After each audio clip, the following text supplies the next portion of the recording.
Alrighty, welcome to Lecture 20, Romanticism. So the Romantic Age spans roughly the 1800s.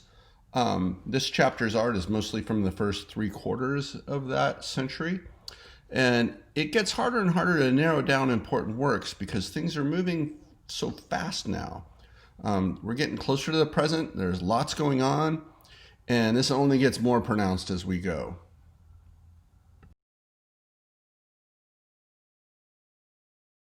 And the rate of these important events speed up so much because of the technological influences on society that become so pronounced at this time period and continue to this day.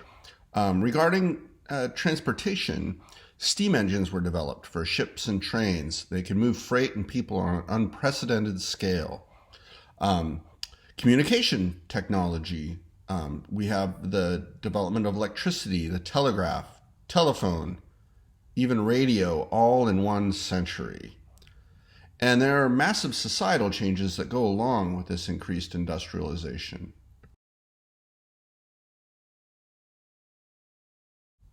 The bourgeoisie was the wealthy middle class, factory owners and the like.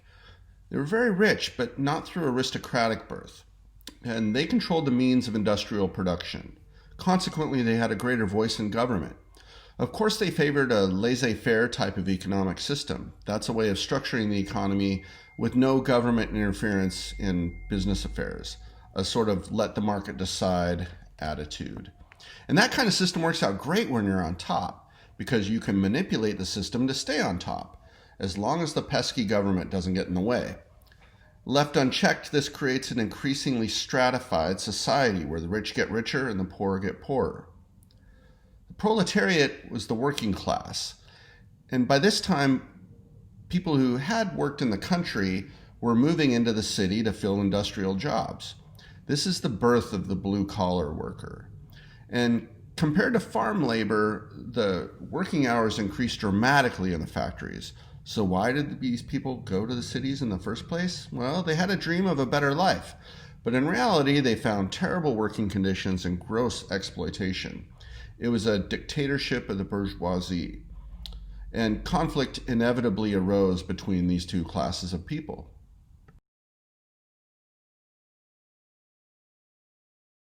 Karl Marx was an influential German philosopher whose ideas paved the way for the social sciences. His theories were known as Marxism. He argued for the abolition of private property, organized religion, and the capitalist economic system. Why? Mainly because they had a dehumanizing effect. They caused alienation between people. And people were encouraged to work only for themselves and were incentivized to exploit people below them on the ladder. Marx saw history as a series of class conflicts over property. It's a bit tricky talking about the philosophy of Karl Marx in the heart of conservative Texas. The mere mention of his name is provocative. He's a very much maligned figure in history, and some of his ideas have been used to justify terrible actions. But a lot of his theories and their effects on society are also very much misunderstood. Before the influence of Marx, working people in industrialized nations endured 14-hour days, 6 days a week, sometimes 8 to 10 hours on Sunday added on top of that for good measure. Don't like it? Tough. His ideas led directly to vastly improved conditions for the working class.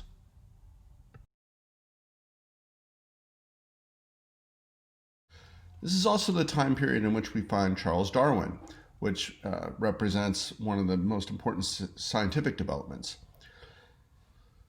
The idea of evolution goes all the way back to the ancient Greeks, so that part of it wasn't like super original. However, his book on the origin of species refines the theory of evolution to include the concept of natural selection, which forms like kind of a basis for how evolution would work.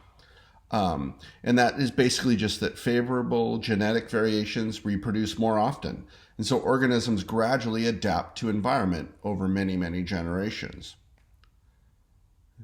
This is another huge blow to Christian dogma, at least the literal kind. And it caused a whole lot of soul searching as a culture. And of course, his ideas were controversial. In the midst of all of these ideas that we're talking about, whether it's like Marxism, the theory of evolution, and all of the changing industrial conditions of the world, arises Romanticism.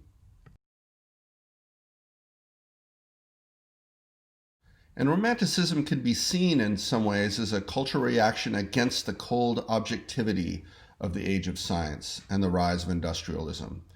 And in so many ways, it is the polar opposite of neoclassicism that we just talked about.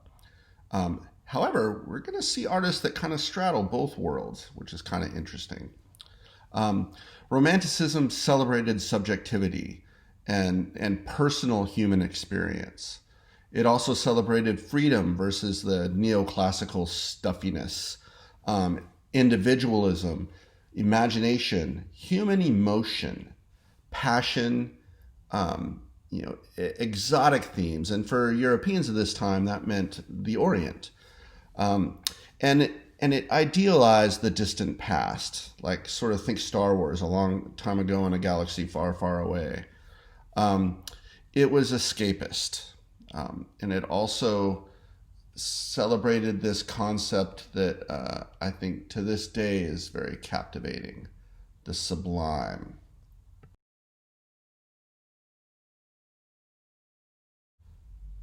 The sublime is a hard thing to kind of put into words, but it's the perfect emblem of Romanticism. And,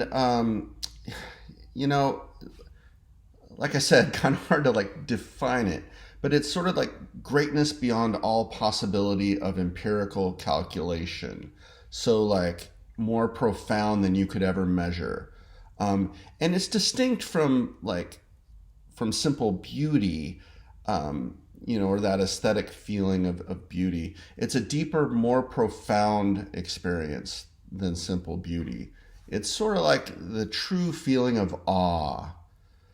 And in the Romantic period, the artist was seen as sort of a visionary genius, heroic in a sort of Don Quixote kind of way.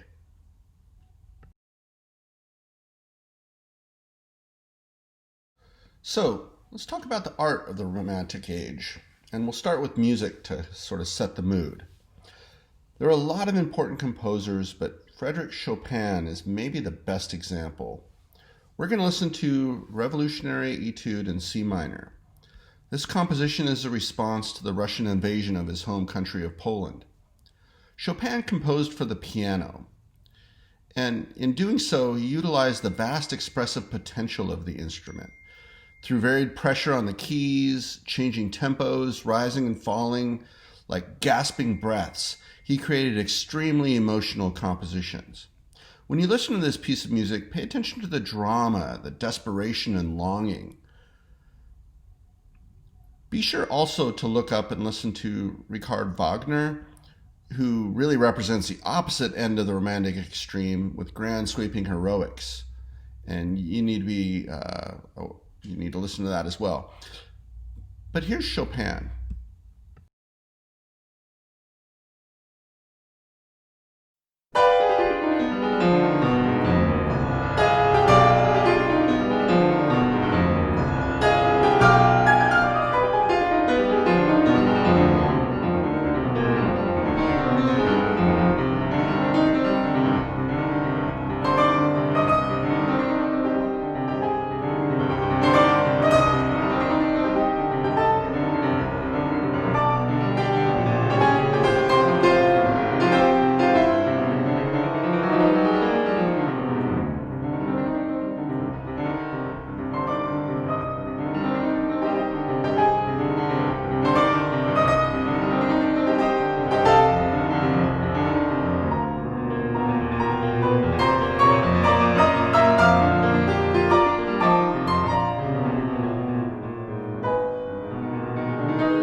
There were quite a number of painters during the Romantic period as well that bear mentioning.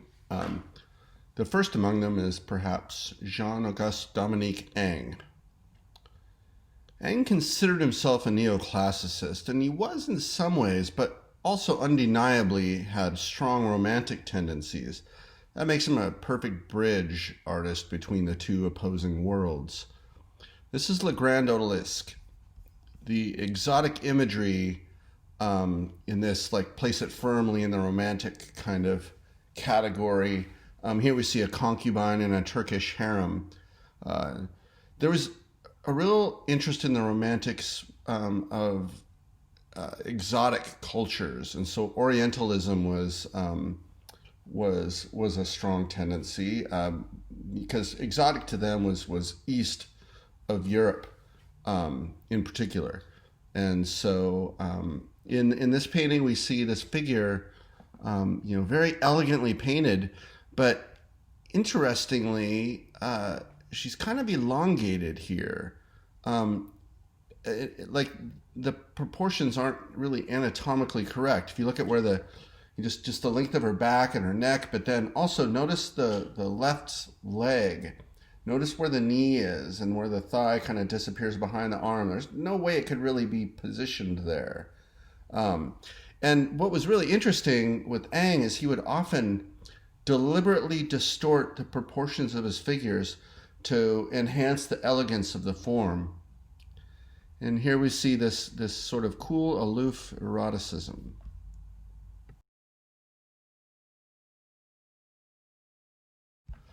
Perhaps interesting comparison to Titian in Titian's much earlier painting.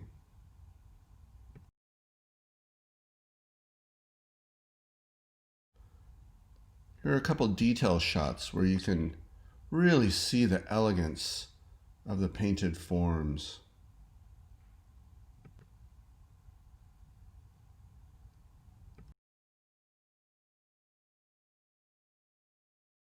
In addition to the sexual undertones, there's this drugs, this exotic hashish pipe, or maybe opium, to be smoked.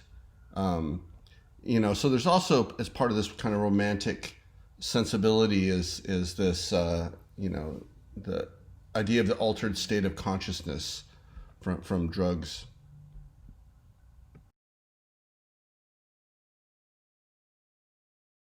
Francisco de Goya is a very prolific romantic painter, produced a huge number of important paintings.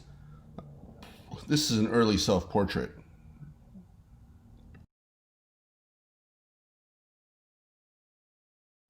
But this is perhaps his most poignant.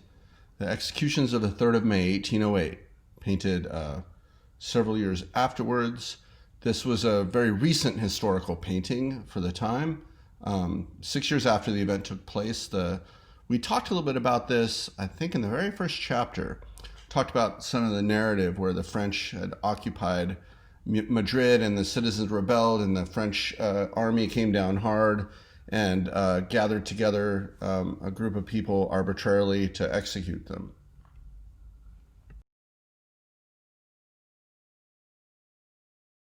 Out of this very complex political situation, Goya captures this moment of desperation, and he paints this with the perfect use of all sorts of artistic devices to stir sympathy in the viewer.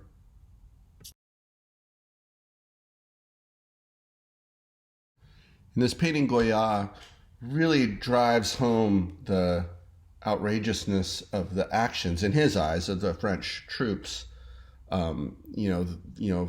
with machine-like efficiency, gunning down these poor people, this senseless brutality of war. Of course, Goya was Spanish artist and identified with the people of Madrid. A person could imagine the scene being painted from the French perspective in a very different way. But nonetheless, it becomes a very powerful depiction of an atrocity.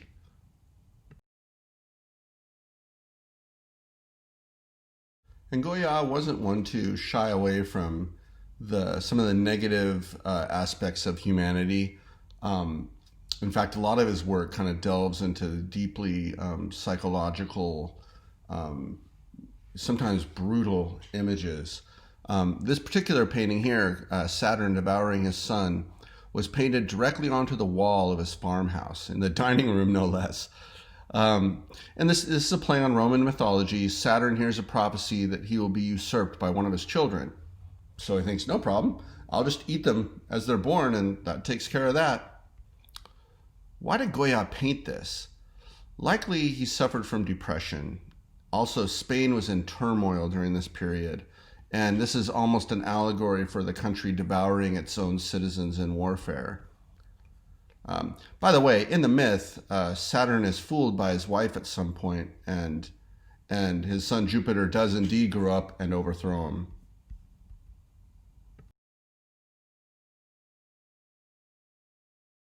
Another titan of the Romantic period is Theodor Géricault. The brushwork was used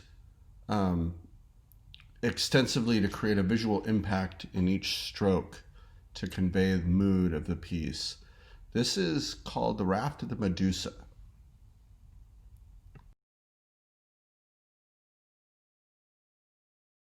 As you can see, it's a huge, heroic work, and it's steeped in political commentary. The Medusa was a ship that wasn't really seaworthy, but it was permitted to set sail anyway because of a lack of effective government regulations. And it had a wreck off the coast of Africa. The captain of the ship, who happened to be a political appointee, and his officers just took off on all the lifeboats and left the rest of the crew for dead.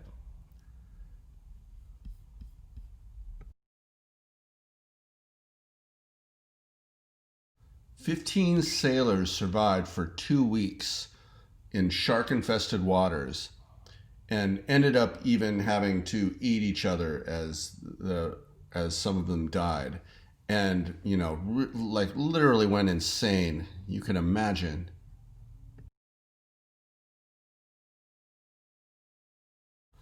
They were eventually discovered on their raft, and those left were rescued.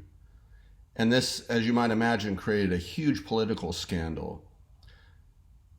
But in addition to the political dimension of this work, there's also a symbolic struggle of man versus nature. And Géricault was consumed by the project and did tons of research leading up to it.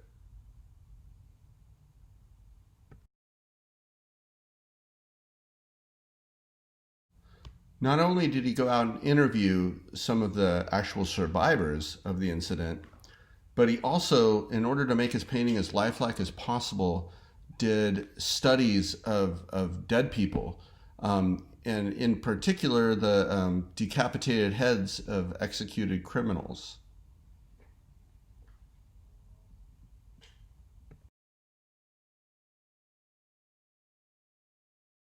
Eugene Delacroix is a romantic artist known for his loose brushwork, which is a little edgy at the time. This is maybe his most important painting, Liberty Leading the People. It commemorates the revolution of 1830 that topples Charles X. Here we see the allegorical figure of liberty, kind of similar to the statue in New York City, which in fact was a gift from the French. She leads the charge of the united common people against the king. We see all walks of life here. The bourgeoisie, the man in the top hat, freed slaves, the youth of the country, and the working class. We even see the towers of Notre Dame in the background. An inspiring painting.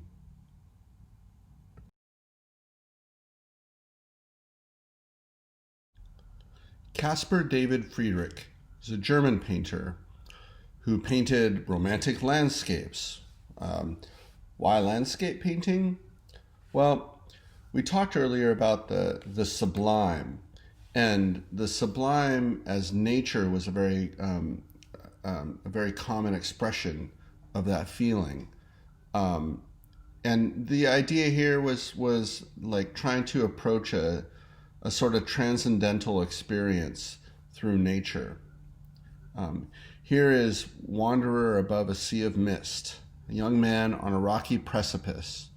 staring out into the distance, with an eerie fog rolling and moving across a rugged landscape. And this was sort of a the philosopher Immanuel Kant, a Kantian self-reflection, a metaphor for the unknown future, as well as the sense of the insignificance of man and the vastness of nature. All of these were ideas that were wrapped up tightly with the notion of the sublime.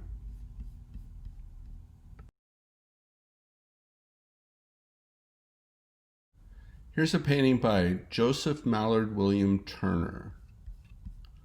He's a British artist and part of the whole Romantic tradition. And one of Turner's most celebrated works is called The Slave Ship. It's a striking example of the artist's fascination with violence, both human and elemental.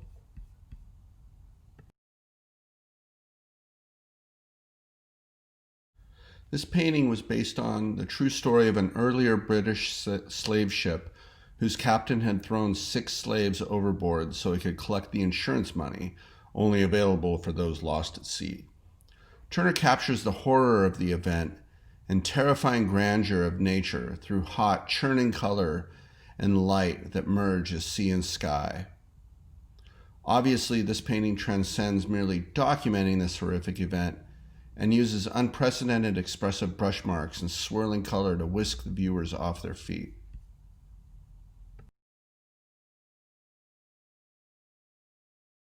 Once again, we see a romantic artist that captures the sublime with a dramatic flair, but also one that becomes a political touchstone. By this time, slavery was verboten in England, but certainly not in the New World. And Turner was among the intellectuals in Britain who wished to outlaw slavery all over the world. So that brings an end to our discussion of the Romantic period. And thank you for listening, and we will see you next time.